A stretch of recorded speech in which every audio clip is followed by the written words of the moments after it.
Olá pessoal, meu nome é Aurélio Casales de Moraes, sou professor de Processo Penal e de Direito Penal aqui no Ponto dos Concursos. Hoje nós vamos trabalhar nessa aula a Lei de Execução Penal, que é uma lei importante para os concursos, seja para qual concurso você for fazer, mas especificamente aqui a gente voltando para agente penitenciário, seja agente penitenciário federal ou seja agente penitenciário no âmbito estadual. Então, já trabalhei o direito penal, já trabalhei o processo penal e hoje a gente trabalha a lei de execução penal. Antes, mesmo a gente começar a trabalhar a lei, pessoal, a gente tem que, nesse início, nessa nossa primeira aula, eu sempre gosto de conversar com os alunos para como nós vamos proceder enquanto professor e vocês enquanto alunos, tá? É óbvio que não tem como eu trabalhar toda a lei de execução penal aqui. Eu não vou trabalhar artigo por artigo, até porque tem alguns artigos que não serão cobrados. Ou se forem cobrados, dependerão apenas de uma breve leitura por parte do candidato, tá? Como a gente já viu em inúmeras provas aí. Agora, alguns temas que são corriqueiros e que merecem uma maior atenção, estes nós vamos trabalhar aqui. Então, trabalho do preso, por exemplo, nós vamos trabalhar.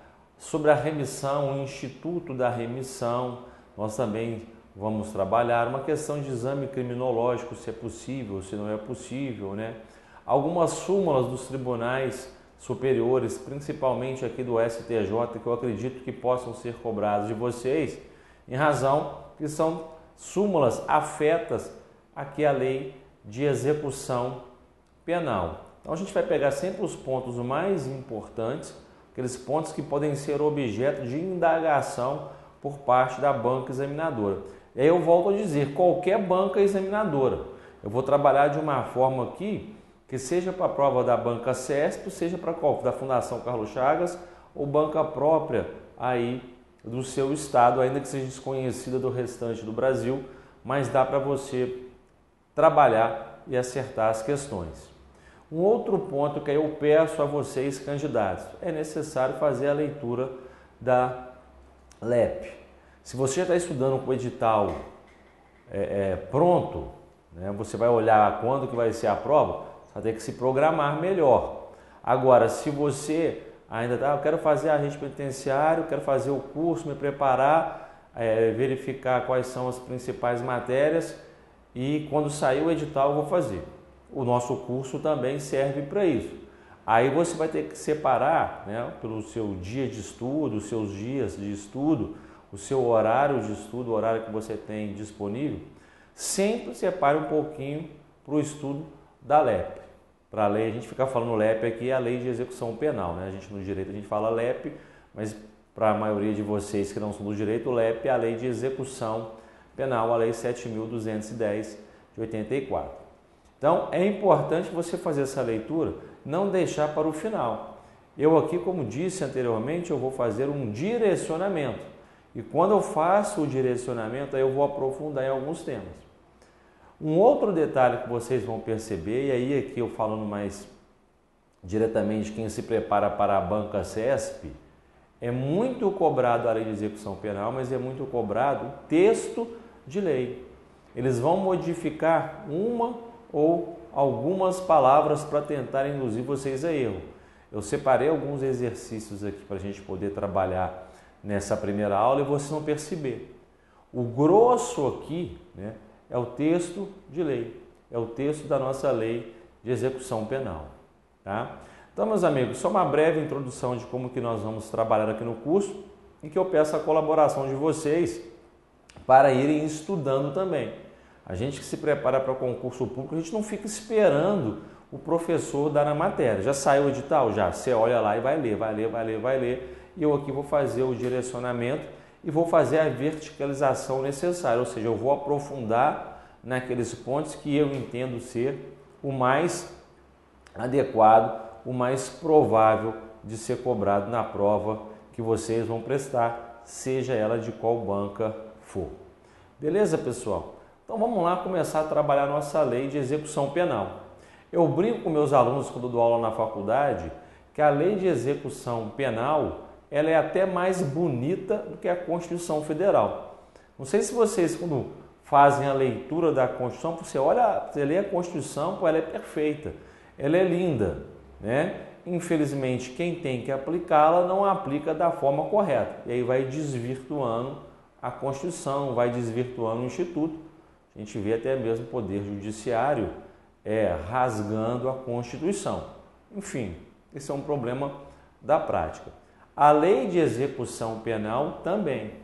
E quando eu dou aula na faculdade, ou quando eu dou aula em alguns cursinhos, com o aluno presencial, eles ficam, professor, mas isso não acontece na prática. Meus amigos, a gente está se preparando para o concurso público, a gente tem que esquecer a prática. Não vai ser cobrado prática para a gente agora, vai ser cobrado o texto de lei.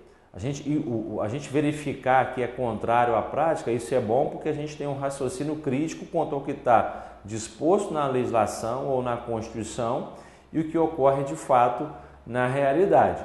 Isso é bom. Uma prova aberta, uma redação, você vai poder dissertar sobre este tema. E aí vai pontuar, aí você vai fazer a crítica. Mas em questão de marcar X, ler a lei. Isso significa dizer que quando a gente estiver trabalhando a lei, você vai ter que abstrair toda a nossa realidade brasileira. Porque a nossa lei de execução penal ela é maravilhosa, ela é linda, ela é mais bonita que a Constituição. Só quando você começa a estudar, e aí você vê notícias do nosso sistema carcerário, a gente fala assim, olha, essa lei é para ser aplicada aonde? Porque aqui no Brasil ela não está sendo aplicada. Pois é, deveria ser aplicada. Talvez, se essa lei fosse aplicada, a gente não estaria nessa situação dramática penitenciária. Até para quem vai prestar um concurso de agente penitenciário, poderia viver mais tranquilo dentro das penitenciárias, né? Se fosse seguido a lei, se fosse seguido a Constituição, mas infelizmente não é o que ocorre. Então ela é uma excelente lei. A gente não tem que criticar a lei, a gente tem que criticar a não aplicação da lei.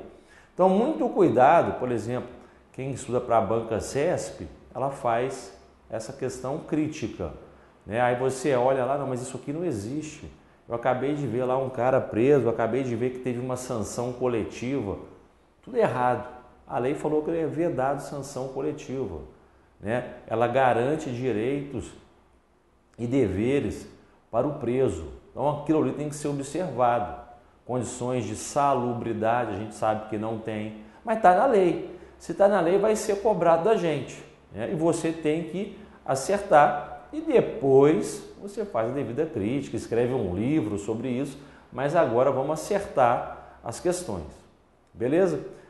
Primeira questão que nos remete aqui à lei de execução penal, né, Aurélio? Como é que é assim? Lei de execução penal, quem que vai aplicar, como que funciona isso, quando que vai funcionar? Então, rapidamente, a gente mistura um pouco de penal e de processo penal. Quando a gente pratica um crime, né, praticamos um fato típico, aqui no meu exemplo nós praticamos mesmo. Então, eu, Aurélio, pratiquei um fato típico, um fato criminoso. Eu responderei o processo penal, o devido processo penal. Farei minha defesa, teremos a acusação, eu farei a minha defesa e no final o juiz vai me dar a sentença, uma sentença condenatória. Tá? Aí, vou pular algumas etapas, aqui na explicação eu volto nelas. Transitou em julgado. Eu não recorri, o Ministério Público também não recorreu, transitou em julgado. Então, esta pena que o juiz me aplicou, agora quem vai tratar dela é o chamado juízo da execução. E ele vai observar as questões da lei de execução penal. Então tem um juiz que ele julga o caso, né, o Poder Judiciário ali, óbvio, ele vai julgar o caso, e aí tem a condenação, estou falando como regra, tá, meus amigos? Aurélio, ir para preso provisório. Eu estou falando como regra aquela pessoa que já vai cumprir pena.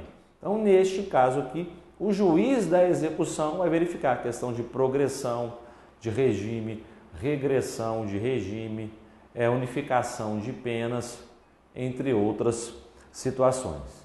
Beleza? Então aí já tem que tomar um cuidado com essa breve explicação que eu fiz.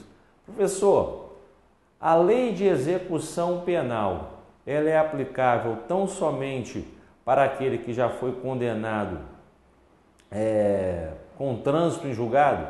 E aí a gente começa a analisar a LEP aqui. Olha só, meus amigos, isso vai ser cobrado para vocês. Lei de execução penal, Lei 7.210. Primeira pergunta que eu já fiz no meu material. A lei de execução penal aplica-se a quem?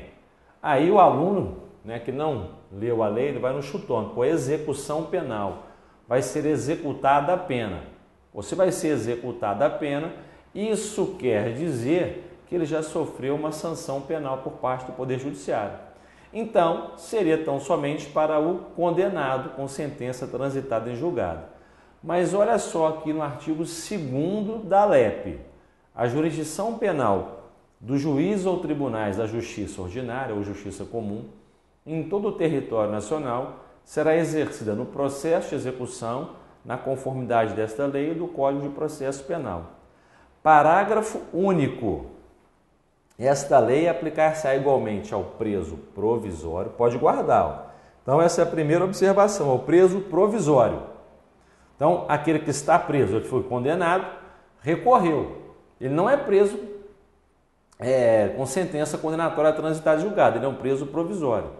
E ao condenado pela justiça eleitoral também, e também pela justiça militar, quando recolhido a estabelecimento sujeito à jurisdição ordinária.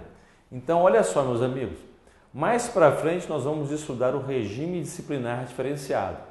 Na nossa aula de hoje de apresentação, até vou mencionar sobre o RDD. Mais para frente a gente vai aprofundar. Para facilitar, eu gosto de tentar facilitar o raciocínio do aluno. Imagina o seguinte, nós sabemos que temos presos que já são condenados, que estão cumprindo pena, e nós temos presos que estão em estabelecimento prisional apenas provisoriamente. Olha, como assim? Existe preso provisório? Eu não entendi bem isso. É óbvio que ocorre. Não deveria ser, né, o principal, igual aqui no Brasil. Aqui se prende muito mais provisoriamente do que o cara que já teve a sentença condenada ou condenatória transitada em julgado. Mas, enfim, só uma observação quanto a isso. Imagine que, olha, eu já sou um preso, condenado, estou cumprindo pena ali no estabelecimento prisional e na mesma cela comigo está um preso provisório. Ele praticou um crime, foi condenado, né? Ainda não está cumprindo pena porque ele recorreu. E aí o que acontece? A gente pratica uma violação, a gente viola um daqueles deveres previstos lá na Lei de Execução Penal. Será que apenas eu poderia ser punido só porque eu já estou cumprindo pena? Seria um contrassenso, seria um contraditório. Então aqueles presos provisórios poderiam fazer balbúrdia, poderiam fazer o que quisessem, que eles não seriam punidos, já que a lei abarcaria tão somente aqueles condenados em definitivo. É óbvio que não. Então, a lei vai tratar a lei de execução penal. Você está sujeito a ela, você como condenado ou como preso provisório. Não importa, na Justiça Federal, da Justiça Estadual, e nós acabamos de ver aqui, que eu quero que vocês lembrem disso, da Justiça Eleitoral e também da Justiça Militar. Correto? Lembra bem disso. Cuidado, que eu deixei uma pergunta aqui, que quem é formado em Direito ou quem já está estudando Direito vai lembrar. Agora o leigo não. E vai ser essa expressão que vai aparecer na sua prova. Olha só aqui a pergunta que eu deixei. Em casos de sentença absolutória imprópria. Aurélio, isso pode aparecer na minha prova? Pode e vai aparecer na sua prova. Nós temos os tipos de quê? De sentença condenatória para quem é imputável. Quem que é imputável? Né? Quem é maior, quem em regra é maior de 18 anos e tem o desenvolvimento mental completo. Está com a sua saúde mental perfeita. Vamos falar perfeita, né? Dentro da normalidade. Eu sou imputável, então se eu pratico um crime, eu estou sujeito à aplicação de uma pena, seja ela qual for, vai depender do crime que eu pratiquei. Nós temos a sentença absolutória. Então eu pratiquei uma conduta, mas no final ou não restou comprovado, ou eu agi com uma causa excludente de ilicitude, ou com uma causa excludente de culpabilidade, que tudo isso a gente estuda no direito penal, o juiz vai e me absolve. É óbvio, essa é a sentença absolutória própria. É óbvio que se eu fui absolvido, eu não tenho que cumprir pena. Então não estaria sujeito à lei de execução penal, isso é óbvio. Então a sentença absolutória própria é o melhor dos mundos. Você foi absolvido, levanta a mão para o céu. Aurélio, é a sentença absolutória imprópria que eu não conheço, eu sou leigo, ou estou no início do curso de Direito, eu nunca vi isso. Para mim é sentença absolutória e sentença condenatória. Não, temos a sentença absolutória imprópria, meus amigos. A sentença absolutória imprópria é destinada para os inimputáveis do artigo 26, tá? 26 do Código Penal. Aurélio, eu só estou assistindo a sua lei de execução penal. Então você vai pegar o Código Penal e vai verificar o artigo 26. Quem está fazendo o curso com a gente aqui, eu trabalho a inimputabilidade do artigo 26, né? Daquela pessoa que tem ao tempo do crime, ao tempo da ação ou da omissão, era inteiramente incapaz de entender o caráter ilícito da sua conduta. Então ele é um inimputável. Isso só vai ser comprovado ao final. Isso quer dizer que vai ter processo. Então eu pratiquei certa conduta típica. Matei alguém, tá? Vamos colocar que eu matei alguém. O que vai acontecer? Eu serei. Aí minha defesa vai alegar que eu sou louco. O juiz, verificando, lembrando aqui, meus amigos, tá? O tribunal do júri, ele tem duas fases. Ele é bifásico. Uma fase com o juiz e uma fase depois com os jurados do tribunal do júri. Verificando que eu era inimputável, comprovou que eu era inimputável, o juiz não pode me condenar. Ainda que os jurados vão lá, foi ele que matou, ele tem que ser punido. Beleza. Só que o juiz não pode me condenar. Porque o inimputável ele é isento de pena. Ora, se ele é isento de pena, ele não pode ser condenado. Aurélio, então o que acontece? O juiz o absolve, mas aplica a chamada medida de segurança. Então ele não é condenado, ele não pode ser condenado, a lei veda, ele é isento de pena.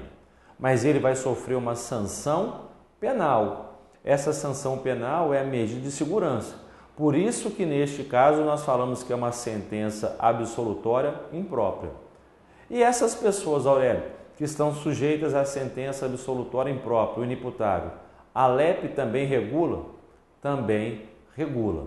Então, preso provisório, preso o já condenado, né, cumprindo pena, da Justiça Eleitoral, da Justiça Militar e também, acabamos de ver, aquele que sofre a sanção penal da medida de segurança, ou seja, que teve contra ele uma sentença absolutória imprópria. Preste atenção quando aparecer isso na prova, sentença absolutória imprópria. Tá? A LEP trata sobre as questões das medidas de segurança. Beleza, até aí. Aí eu estou vendo na televisão, né? Eu sou leigo no assunto, ou então eu estou vendo com um parente meu, ele me faz a seguinte indagação. Um maior de idade praticou um crime com um de menor. Olha, você falou errado, eu sei que eu falei errado. O leigo está falando com você. Ou meus parentes me perguntam muitas vezes, ô Aurélio, aquele cara, o adulto que praticou o crime com aquele de menor, o que vai acontecer? Primeiro que não é de menor que a gente tem que falar, né? E nem menor infrator. O nome técnico hoje a ser falado, e se você vai fazer uma prova, eu recomendo você não colocar nem de menor, senão vai cortar ponto. Menor infrator, pode te considerar um pouco, mas o melhor para você fechar, mostrar que você sabe, que você tem conteúdo, menor em conflito com a lei. Você está fazendo prova. Você até pode apoiar, esse cara é um vagabundo, não sei o que. Não interessa. Você vai colocar menor em conflito com a lei. Tá? E esse menor em conflito com a lei, Aurélio? Ele praticou o crime junto com um adulto. Então, o moleque tem lá 16 anos de idade e praticou um crime com um adulto. Veja bem, meus amigos, o menor em conflito com a lei, o menor de 18 anos, né, aquele que não tem 18 anos completos, ele não se sujeita à regra do Código Penal. Ele se sujeita ao Estatuto da Criança e Adolescente, que é uma lei especial. Então, esse menor em conflito da lei, quando ele pratica uma conduta típica, que pelo Estatuto da Criança e Adolescente damos o nome de ato infracional, e ato infracional é tudo aquilo que é considerado como crime ou contravenção penal, quando ele pratica, ele é julgado na vara da infância e juventude. Ele não é julgado junto com o adulto. O adulto que praticou a conduta típica junto com ele vai estar sujeito à lei de execução penal. Mas esse menor em conflito com a lei não está sujeito à lei de execução penal. Então lembra bem disso, está sujeito às regras estabelecidas pelo Estatuto da Criança e do Adolescente. Correto? É a nossa pergunta. E agora a gente vai responder. Em caso de sentença absolutória imprópria, sim. A gente já acabou de ver. E em casos menores em conflito com a lei, não. Aqui não há que se falar em um menor estar sujeito à LEP, a Lei de Execução Penal. Vamos lá, galera. Tema que eu separei para a aula de hoje, tema que está na pauta do Supremo Tribunal Federal. Então, um tema interessante que deverá ser cobrado para vocês. E aqui tem pegadinha. Olha só. Vamos ler. Artigo 9A. Os condenados, aqui ficou tranquilo, os condenados por crime praticado dolosamente, acompanha comigo, depois eu vou voltar explicando tudo, praticado dolosamente, com violência de natureza grave contra pessoa, ó, grave e contra pessoa, ou por qualquer dos crimes previstos no artigo 1º da Lei 8.072, que é a lei dos crimes hediondos, serão submetidos obrigatoriamente, aqui dá um problema, essa questão vai estar lá no Supremo, serão submetidos obrigatoriamente à identificação do perfil genético, mediante extração de DNA por técnica adequada e indolor. Olha o parágrafo 1º. A identificação do perfil genético será armazenada em banco de dados sigiloso, conforme regulamento a ser expedido pelo Poder Executivo. Ponto-chave aqui também. A autoridade policial, federal ou estadual, poderá requerer ao juiz competente, no caso de inquérito instaurado, o acesso ao banco de dados de identificação de perfil genético. Então, policial, autoridade, delegado de polícia federal ou estadual. Vamos voltar lá no artigo 9A. Olha só, os condenados por crime praticado dolosamente, com violência de natureza grave contra a pessoa ou por qualquer dos crimes previstos no artigo 1º da Lei 8.072, serão submetidos obrigatoriamente. Ponto importante aqui. Vamos lá. Aqui não é para preso provisório. Aqui é para condenado. Daí já teremos um problema. Então, aquele que foi condenado, ele está sujeito a esse artigo 9A. Então, não é a preso provisório, aquilo ali é o condenado. Aurélio, mas eu posso entender que o preso provisório também está sujeito aí. Meus amigos, aqui é uma discussão que está no Supremo Tribunal Federal, eu vou trabalhar com vocês agora, mas para a prova você tem que ir com o texto de lei. Em razão do quê? Do princípio da presunção de inocência. Ora, eu posso ter sido condenado, mas eu recorri. Eu estou condenado, mas eu recorri. Então, a Constituição determina isso, presunção de inocência ou o princípio da não culpabilidade. Enquanto não transitar em julgado, presume que eu sou inocente. Então, a interpretação que deve ser feita aqui é o condenado com sentença transitada em julgado. Porque senão você é condenado na primeira instância, vai recorrer, e estaria sujeito a isso daqui. Não acho a melhor interpretação para a prova, para uma prova aberta, dissertação, você pode abordar todos esses temas. Para uma prova fechada, eu acho que a banca não vai arriscar em preso provisório aqui. Preso provisório eles vão considerar errado, tá? É melhor você entender que o condenado e o com sentença transitada em julgado. Então, esse é um ponto para a gente observar. Outro ponto a observar, cuidado, no direito penal a gente vai ter conduta dolosa e culposa. Aurélio, tem a préter dolosa, sim, mas a préter dolosa você tem um dolo inicial e o resultado é a título de culpa. Então você tem no mínimo dolo. Aí a gente vai ver o que é crime préter doloso. Por exemplo, a lesão corporal seguida de morte. Tá? O latrocínio também, por exemplo, o estupro com resultado morte, enfim. Temos os crimes préter dolosos e os crimes qualificados pelo resultado. É um outro estudo. Aqui na lei, no artigo 9A, falou sobre dolosos. Então, crime culposo, aquele que foi condenado por crime culposo, ainda que grave, contra a pessoa, não vai estar sujeito a isso daqui. Aurélio, um crime culposo, né, ainda que de natureza grave, não existe. Não existe, meus amigos, um homicídio culposo. Homicídio é grave, mas foi culposo. Diminui a sua pena, né? Mas causar a morte de alguém é muito grave. Pela lei, que se você matou alguém ou lesionou alguém de maneira culposa, você vai ser condenado. A sua pena é menor do que doloso, tudo bem. Mas você praticou um crime grave contra a pessoa. Está sujeito? Vai depender. Se for doloso, sim. Se for culposo, não. Isso pode ser tipo de crime de trânsito. Isso pode ser que você está brincando com uma arma, né? A sua arma. E aí não verificou que ela está com a trava. E aí vai brincar com alguém, atira. Acertou a perna de alguém. E essa pessoa tem que amputar a perna. É uma lesão corporal. Não é uma lesão corporal grave, é uma lesão corporal culposa. Mas a pessoa teve que perder a perna. E você vai ser condenado. Ora, você está sujeito a isso aqui? Não, porque foi de natureza culposa e não de natureza dolosa. Cuidado, a pegadinha é essa. Ele vai contar, por exemplo, prova CESP.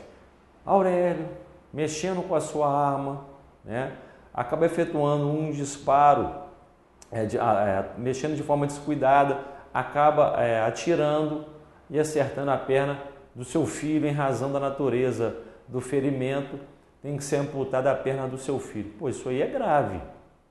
É uma lesão corporal culposa. Está sujeito a isso daqui? Não. Então, cuidado que ele vai forçar para esse lado da gravidade e contra a pessoa. Agora, se for doloso, roubo, estaria sujeito? Roubo, natureza grave contra a pessoa. Sim. Um estupro? Sim. Estupro de vulnerável, né? Que está lá no rol dos crimes hediondos. Cuidado com isso, tá? Quando você estiver estudando, se você estiver com a gente aqui, nós vamos trabalhar lá os crimes hediondos.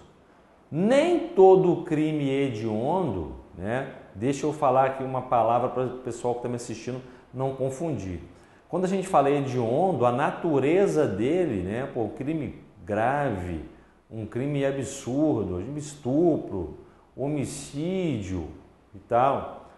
Agora, nem todo crime hediondo ali, ele é cometido mediante violência.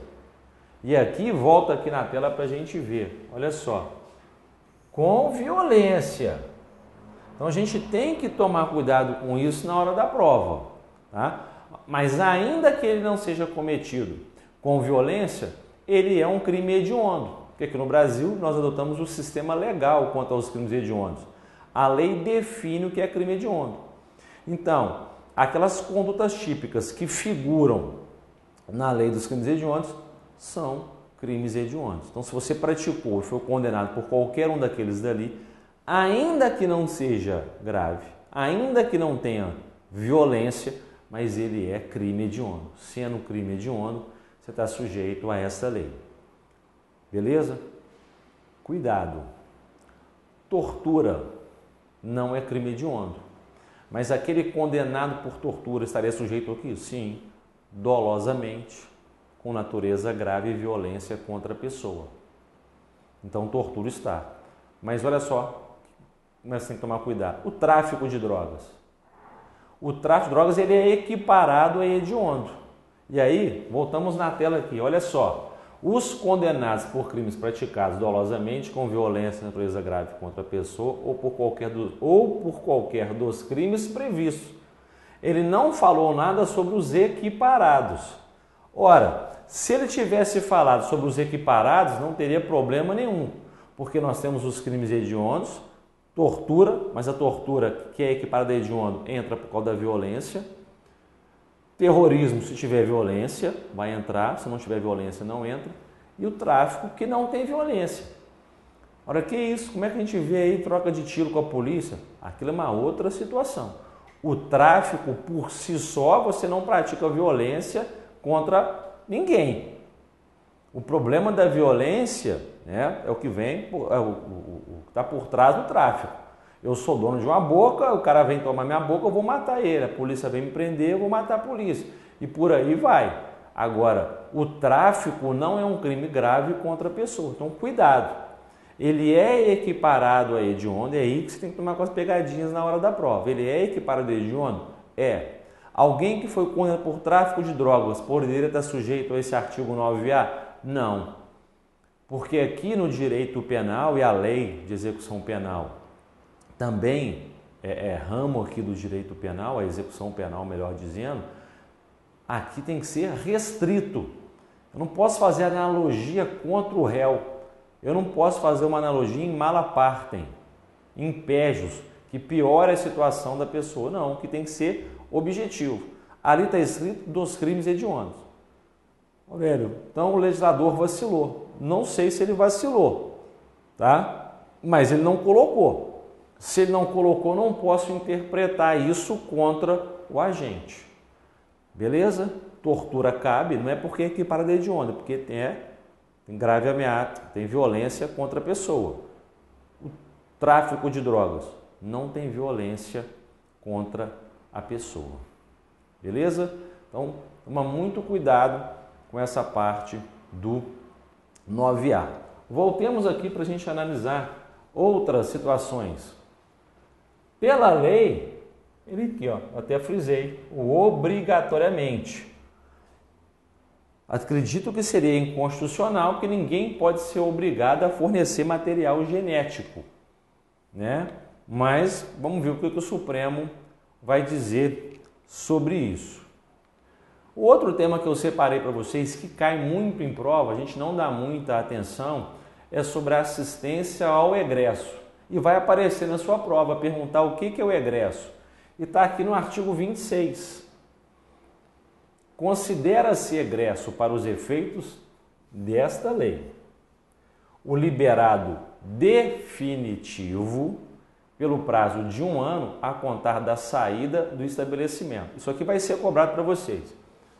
Quem é o egresso? Primeiro, aquele que cumpriu a pena. Olha lá, o liberado definitivo, ele cumpriu a pena. Aurélio, ele sempre vai ser considerado egresso do sistema carcerário? Não. Apenas pelo prazo de 1 ano. A contar de quando? Da saída do estabelecimento. Aonde que ele vai mexer? Na questão de liberado definitivo, ele vai falar que é liberado provisório, e não é. Liberado definitivo, pelo prazo de 2, 3, 5 anos, também não é. É pelo prazo de 1 ano. E quando que começa a contar esse prazo de 1 ano? Da saída do estabelecimento. Beleza? E o outro é o liberado condicional durante o período de prova. Tá? O que é esse liberado condicional, Aurélio? O definitivo eu sei. Esse liberado condicional eu não sei.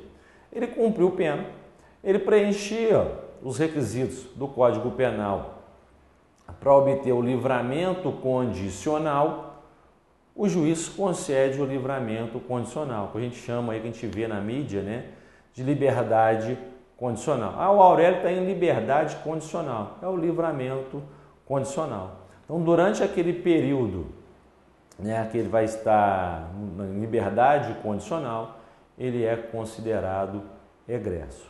Beleza? Cuidado com o seguinte. O liberado aqui condicional, ele vai ficar egresso enquanto estiver no livramento condicional. E aí acaba a pena dele. Ele cumpre a pena, está em liberdade condicional, cumpre a pena. Ele ainda vai continuar egresso? Vai por 1 ano, porque agora ele vai ser liberado definitivo. Então, cuidado com a pegadinha. O liberado definitivo, por 1 ano. O liberado condicional, não sei, depende do período de prova dele, né, de quanto que tem restante para cumprir a pena, e depois, durante mais 1 ano, porque aí ele será considerado liberado definitivo. Então, atenção com isso, isso é ótimo para ser cobrado em prova. Já sabemos quem é o egresso aqui do sistema carcerário ou do sistema prisional. Vamos lá ver umas questões aqui sobre a disciplina. Disciplina, pessoal, obrigatória a leitura dos artigos 44 a 60 da LEP. Obrigatório. E aí, olha só, alguns princípios. Princípio da legalidade. Não haverá falta nem sanção disciplinar sem expressa e anterior previsão legal ou regulamentar. Olha que interessante isso daqui. Isso aqui é para evitar arbitrariedade por parte do Estado. Imagine que eu sou diretor do presídio e aí o cara fez uma malcriação lá, qualquer coisa. Aí eu olho na lei de execução penal, pô, deixa eu ver aqui se ele violou alguma norma disciplinar prevista na LEP ou em algum regulamento. Pô, o que ele fez não está ali. Eu, como sou diretor, não vou deixar passar batido. Ah, não. Ele tem que ser punido. Por quê? Ah, não, porque essa conduta dele é muito grave. Tá, mas Aurélio, mas não está na lei, como é que você vai punir ele? Não, não interessa. Quem manda aqui sou eu, né? Esse sistema prisional, quem manda sou eu, então eu aplico a sanção que eu quiser. Não, isso aqui vem para o quê? Obstar a arbitrariedade por parte do Estado. Ora, tem que estar na lei. Você quer punir? Pode punir. Vamos ver se tem na lei.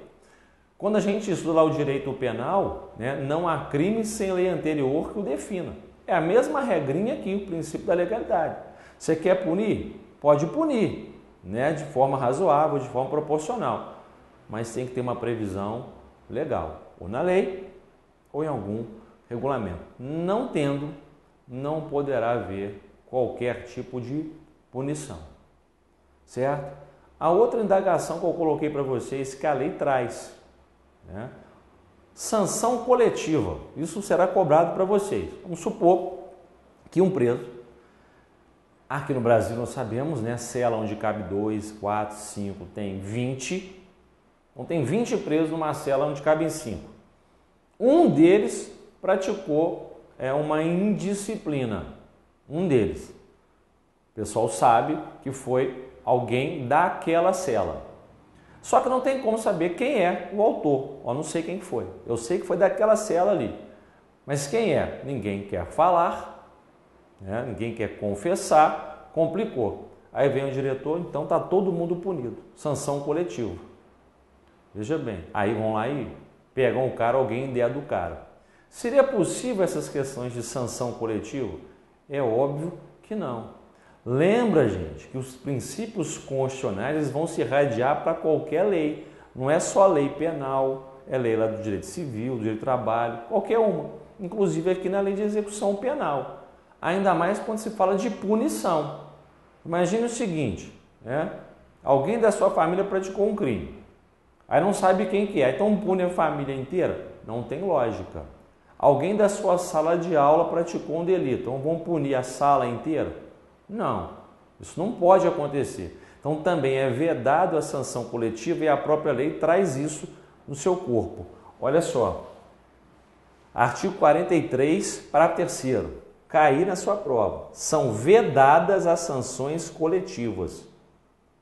Aurélio, e se todos que praticaram, aí vai ter a sanção coletiva. Não, a sanção vai ser individual. Cada um na sua culpabilidade. O que ele fez? Então pune o Aurélio, pune o Gabriel, pune a Júnia, pune o professor Macarrão, o professor Jean, o professor Luiz, cada um com a sua punição proporcional. de acordo com aquilo que fez. Eu não posso punir todos da mesma forma. É vedada a sanção coletiva. Então, cuidado. 10 pessoas que estavam na cela praticaram as infrações. Neste caso, é aceita a sanção coletiva. Falso. Punir individualmente cada um daqueles ali. Não pode ter sanção coletiva. Beleza? Então, cuidado com essas pegadinhas. O cara fala assim, 10 pessoas da mesma cela praticaram. Então, quando tiver a punição para os 10, é permitido sanção coletiva. Não é permitido, em nenhuma hipótese, a sanção coletiva.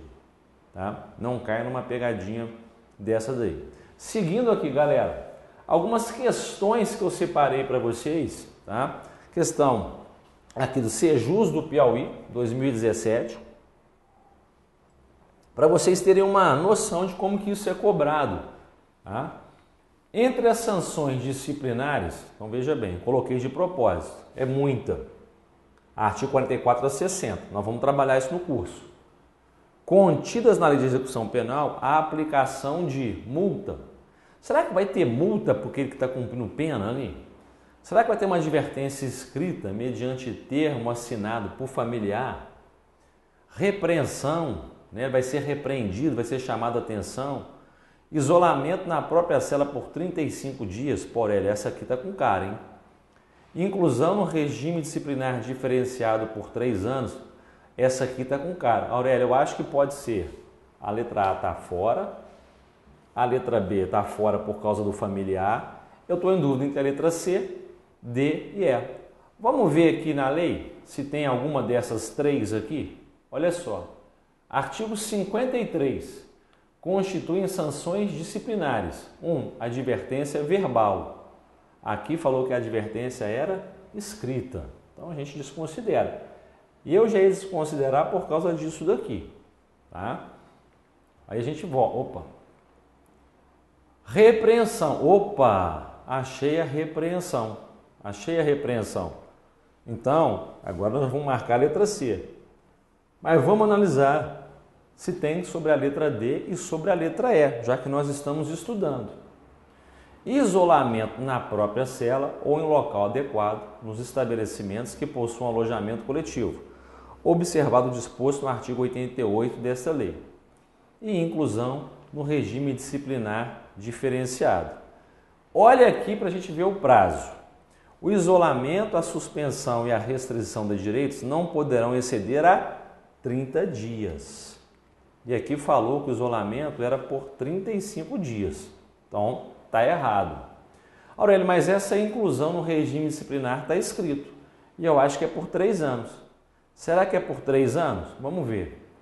A prática de fato previsto como crime doloso constitui falta grave e quando ocasione subversão da ordem ou disciplina interna, sujeito o preso provisório, aqui moçada de novo, ó, provisório, ou condenado, sem prejuízo da sanção penal, ao RDD, ao regime disciplinar diferenciado, com as seguintes características, e aqui eu só coloquei uma, duração máxima de 360 dias. E como que estava lá, Aurélio? Olha só, por 3 anos. Aurélio, se estivesse por 1 ano, estava correto? Não, também estaria errado, porque olha só, duração máxima de 360 dias. Então, essa questão demonstra aqui que a gente tem que fazer a leitura sistematizada da lei de execução penal. Então, se ele mandou a gente no artigo, a gente tem que ir no artigo. É o que eu vou fazer aqui com vocês. Eu vou direcionar o estudo de vocês. Vocês vão ler a lei quando estiverem em casa, né? Sozinhos ou com um grupo de amigos, enfim, do jeito que você achar melhor para estudar, você vai ler a lei. Ah, hoje eu vou ler do 1 ao 50. Depois do 53 ao 100. Enfim, aí você escolhe o melhor jeito de estudar. E aqui eu vou fazer esses apontamentos. Veja bem que aqui uma questão cobrou 4 artigos. Você tinha que saber 4 artigos. Daí a dificuldade da lei de execução penal. Mas aqui eu vou direcionar vocês para facilitar. Tá? Então, seguindo aqui na outra questão. Em relação aos direitos contidos na lei de execução penal, impõe-se a todas as autoridades o respeito à integridade física e moral dos condenados e dos presos provisórios. Mais uma vez, eu falo sobre preso provisório. Marque a alternativa que indica direito concedido ao preso. Proteção contra qualquer forma de sensacionalismo. Aurélio, essa aqui está errada porque, todo dia eu vejo na televisão, o cara acabou de cometer um crime, já tem a cara dele lá, enfim. Então essa está fora. Visita controlada e apenas do cônjuge e parentes. Aurélio, eu acho que é essa. Estou com vontade de marcar essa. Chamamento por número. Aurélio, acho que também está certo essa, porque vagabundo não tem que chamar por nome, tem que ser por número. Audiência especial com supervisor do estabelecimento. Essa aqui não, está errado. Letra E, representação e petição apenas ao diretor em defesa de direito. Está certo, ele é criminoso. Só que aí complicou. Se você raciocinar dessa maneira, tem 3 certos aqui. Vejam bem que aqui a gente tem que separar a prática, porque está na lei. E eu vou mostrar para vocês aqui. A resposta correta, já vou apresentar para vocês, é a letra A. Tá? E depois eu vou mostrar quais são os erros das outras aqui no próprio corpo da lei. Mas olha essa questão de sensacionalismo. Aurélio, que isso? Como é que vai proteger o cara do sensacionalismo se todo dia eu vejo em programa de final de tarde, né, explorando o cara que acabou de ser preso? Filma bem o rosto dele, o apresentador chama ele de vagabundo, de safado, que tem que morrer. É o que eu disse no começo. Separe a prática e venha para a lei. Fica apenas ao direito.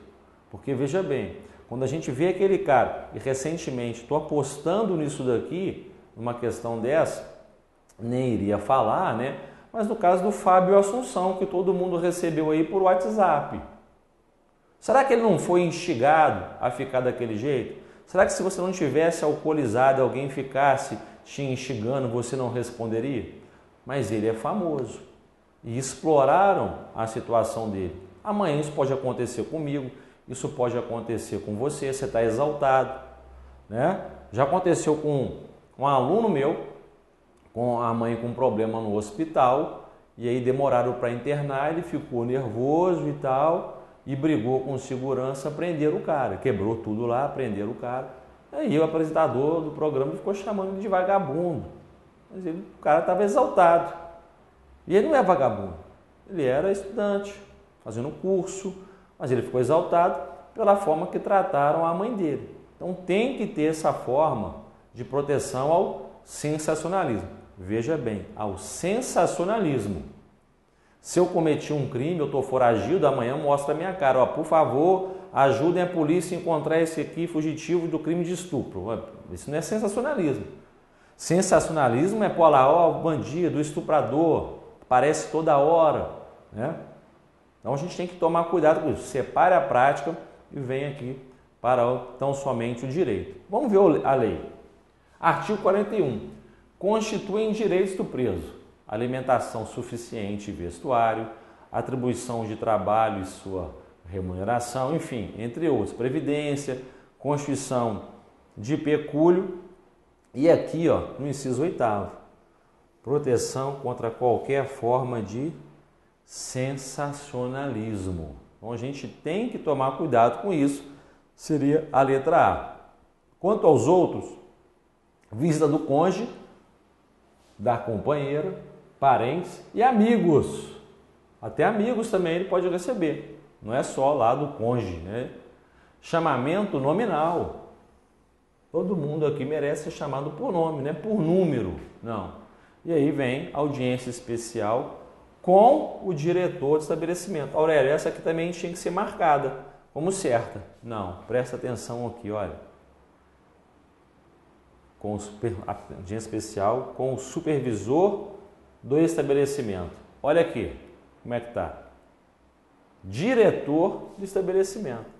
Olha como que induz você a erro, dá vontade de marcar. Eu estou fazendo a prova, olha se passa, sensacionalismo pode. Eu acho que é supervisor, não era supervisor, era diretor. Então, muito cuidado com isso daí. Parágrafo único. Os direitos previstos nos incisos 5, 10 e 15 poderão ser suspensos ou restringidos mediante ato motivado do diretor, não é supervisor, do estabelecimento. Beleza, meus amigos? Então esses foram alguns apontamentos aqui sobre a lei de execução penal, não é só isso, né? Aqui é apenas o início, que eu demonstro para vocês como que é cobrado.